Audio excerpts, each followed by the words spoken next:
Magandang hapon ho sa ating lahat, lalo higit sa Panginoon Diyos na napakabuti sa atin. Ako'y nagpapasalamat sa Panginoon Diyos. Kuha ng malapit ng 2024 ay sana ay makatawid tayo dahil hindi natin alam ang bukas. Ang alam lang natin itong oras na ito. Pero yung tomorrow ay hindi natin alam. Kaya sana tayong lahat ay bigyan pa ng Panginoon Diyos na makatawid. Dahil alam ko sa time na ito, ang daming namamatay sa mundo. Pero biyaya na tayo ay makasalba, makatawid. At sa kanyang biyaya ay alam ko naman na ang Panginoon Diyos ay sadyang mag-iingat at natulong sa atin, lalo't alam naman niya na tayo kanyang mga anak. Kaya ako natutuwa sa Panginoon Diyos kahit ako ay may edad na, katulad kami ng tatay. Ang tatay lang ay may edad na konti kayo sa akin. Pero yung aming puso ay parang pareho. Ang kanyang kasiyahan ay kasiyahan ko din. Kaya nakakatuwa, ako'y natutuwa na ang Panginoon Diyos ay alam ko na napakaraming biyaya sa atin. At ang lagi ko sinasabi sa aking buhay, sa private na aking buhay, sa mga kunandon. Sabi ko kay Panginoon Diyos, salamat sa iyong napakadaming biyaya sa amin. Lalo't higit, Panginoon Diyos, yung inyong pagliligtas sa amin, yung kaligtasan. Yun ang totoo kong nabubulay. At sa biyaya naman ho ng Panginoon Diyos, hindi nyo na itanong. At baka nga kayo hindi nagtatanong. Ay ako'y medyo maagagang gumising. Siguro mga pinakatanghali kong gising yung mga alas 3, alas 2 ng madaling araw. At ako'y nakain.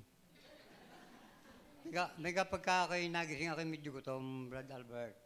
Ang ginagawa ko kung anong nadun sa lanisa, bahaw man o hindi, ako'y nakain. Bagamang alam kong medyo mali yun dahil ang ginagawa ko, ako'y kakain muna o magkakape bago ako'y babasa ng Bible.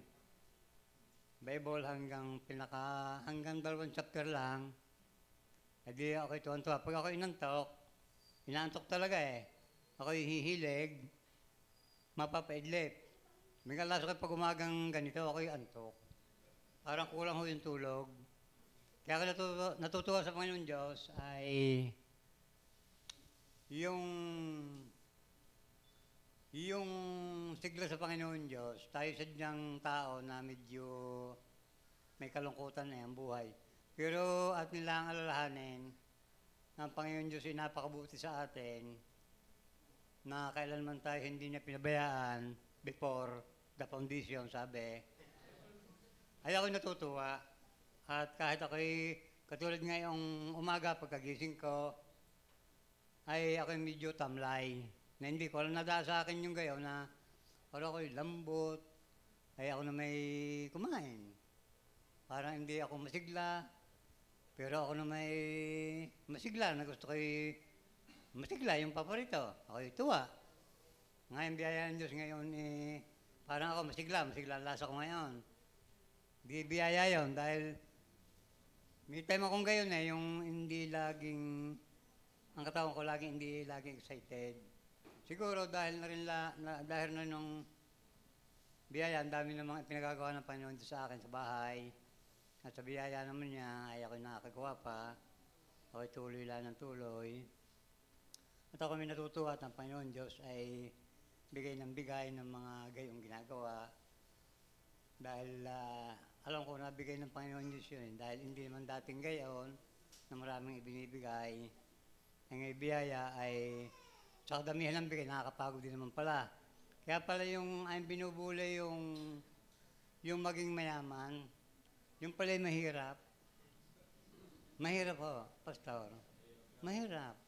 Kaya pala yung sabi ng Panginoon hindi ko lang kung ako'y tama, patawarin Diyos ko ako'y mali. Kung ako'y tama, kung ako'y mali. Sabi ng Panginoon Diyos, huwag kayong mag-ipon ng kayamanan sa lupa. Ibig sabihin nun, sa aking bulay lang, ay kayo mapapagod lang.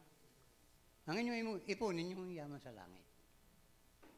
Yun ang bulay, yun ang isa kong bulay. Bagamang yung iba kung meron, hindi ko alam. Pero yun ang aking nagigits. Sa kanya sabi, huwag kayong mag-ipon ng kayamanan sa lupa na kinakain ng kung ano-ano. Ang inyong ipunin ay yaman sa langit na walang magnanakaw. Wala. Teka ako'y tama nga pala kaya akuan. Sabi ko, Panginoon Diyos, ako'y kung inyong pagpapalain ng kayamanan, salamat. At kung hindi naman, salamat din eh, huwag gagawin. Dahil ako'y naniniwala kasi na, hindi ko lang tandaan yung talata na, kayo ikay binigyan ko ng inyo-inyong sukat. Inyo-inyong sukat. Ibig sabihin, hindi lahat tayo pare-pareho ang, parang ito. Ito ang Panginoon. Pero hindi pare-pareho ang height. Yun ang aking naisip. Kaya ako may napanood kasi sa cellphone, isang napakayaman tao sa Pilipinas, pang-apat sa pinakamayaman, si Insek, ang kanyang ini-interview sa ni Taberna, ako napanood niya. Pinakita sa akin ni GM, ako'y natuwa. Parang ito ako'y natuwa sa pinanood namin, tinapos. Kaganda ng prinsipyo ng taong ito. Parang ito lang ang taong nakita ko napakaganda ng prinsipyo sa buhay. Siya ay matanda na, kasi tanda ninyo, ang kanyang gawain mag-alis na lahat ng bara dito sa Pilipinas, dito sa Luzon. Lahat siya. Hindi siya nahingi sa gobyerno. Bigay kanyang sariling bulsa. Sabi ni Taberna anong sekreto? Bakit kayo napakayaman? Wala ka. Yun ikang pagyaman, hindi ko hinahangad. Ang aking hinahangad, di ako'y tumulong sa tao. Pero yung pagyaman, hindi ko hinahangad. Pero kung ako ikay binibigyan ng Panginoon Diyos, salamat. Pero kung hindi, salamat din. Ano ikang gagawin ko? Pero siya napakayaman yung kilala ni Jake, kilala ni GM. May na ako magtanda pag ganyan.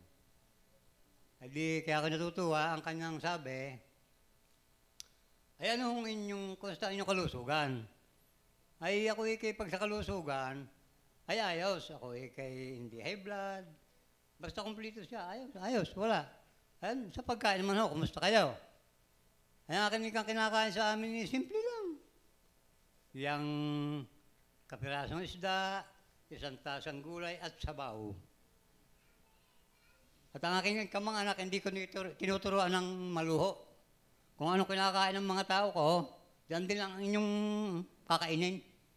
Huwag kayong bibili ng mga damit ng mga branded, wag. Huwag kayong kakain sa mga makdaw. Ay ako ito natuwa, ang buhay ka, simple lang.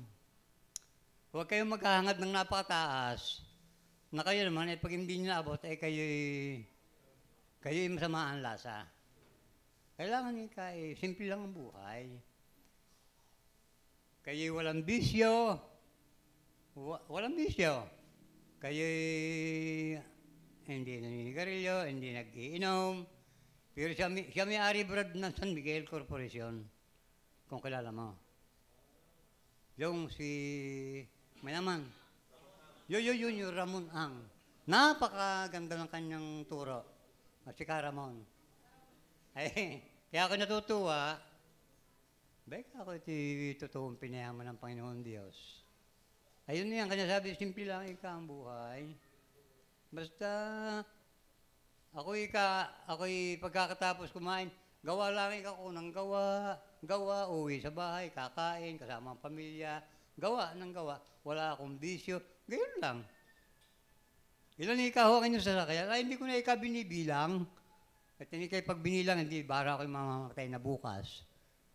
Ang inyong ikang kota, hindi ko Ako hindi naglalagay sa mga bangko. Tulong ko lahat sa tao. Kaya ako natutuwa, yung kanyang prinsipyo. Kaya ako ito maganda Ako tuloy ang gawa. Wala akong bisyo, baka payayamanin din. Ay, nakakatuwa. Hindi, totoo, nakakatuwa. Kaya salamat sa Panginoon Diyos Ay di, ang iniisip ko lang, ay siya katoliko eh. Hindi ka ako'y mayaman, pero ikaw naman ay hindi, yung alam niya gayon lang, pantao. Hindi, pero naimig din ang Diyos.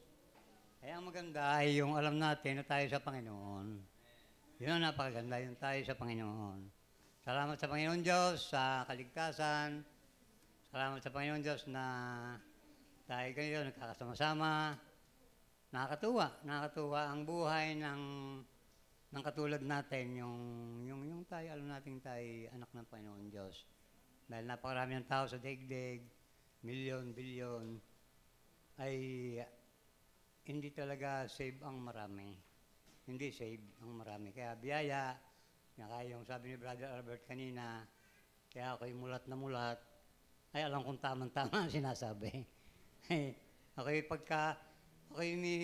may ugali na pag ang nagsasalita alam kong marunong, ako'y sadya nakikinig. Ako'y gano'n ugali. Noon pa. Pag ako may makukuhang maganda, mantayin ako'y bangon. Pero pag yayabangan na, ay ako'y naalis na. Baka ako'y magalit eh. Hindi. Totoo lang, sa totoo lang. Pinakamagandang kausap yung may knowledge, yung may makukuhang mabuti. Napakaganda ay, ang alam ko naman pinakamarunong ay ang Panginoon Diyos, ay bagaman pa simplang, kasi din ako sa Kanya nakikinig. Napakabuti ng Diyos. Salamat sa Panginoon, salamat sa ating lahat, at salamat sa magandang panahon na tayo'y, maganda pa ang panahon na bigay ng Panginoon Diyos. Salamat po.